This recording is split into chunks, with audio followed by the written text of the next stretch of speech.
उद्यापासून श्रावण महिना चालू होत आहे. तर आपल्या घरातील देवतेसाठी आपण प्रसाद म्हणून शिरा बनवूया. त्यासाठी इथे मी 1 वाटी जाड रवा, 1 वाटी साखर, 1 वाटी तूप, ड्रायफ्रूटचे काप आणि इथे 1 केळ अशा प्रकारे बारीक कापून घेतलेले आहे. आता या गरम झालेल्या कढईमध्ये सर्व वाटीतील तूप ओतून घेऊया. त्यामध्ये सर्व ड्रायफ्रूट्स परतून घेऊया.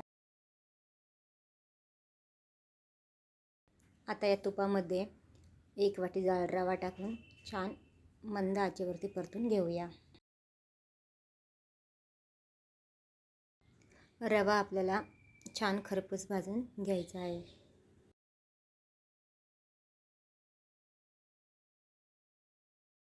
त्या टोपामध्ये 1.5 वाटी दूध आणि 1 वाटी पाणी घालून गरम करायला ठेवूया.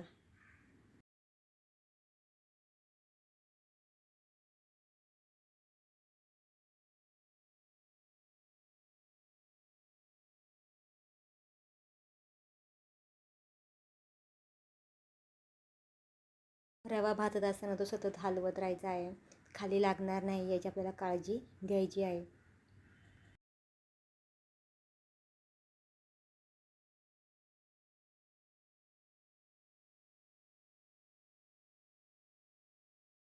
आपला रवा छान भाजला गेलेला आहे. जवळजवळ इथे 8 ते 9 मिनिट झालेले आहे.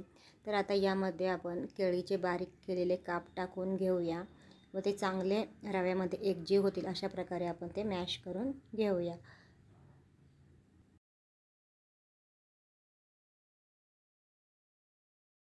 आता इथे आपण गरम केलेले दूध आणि पाण्याचे मिश्रण टाकून रवा छान हलवून घेऊया.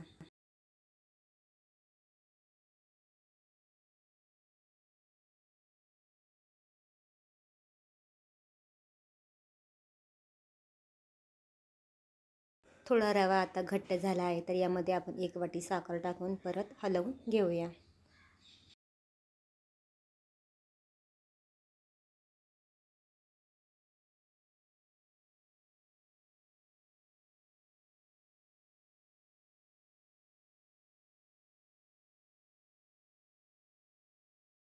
साखर टाकून झाल्यावरती आपण शिऱ्याला 5 मिनटं छान वाफ देऊन घेऊया.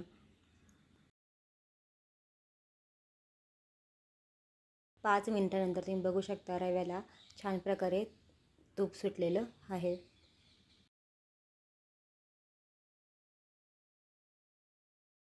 शिऱ्यावरती अजून 1 चम्मच तूप टाकून वरून आपण परत एकदा हलवून घेऊया.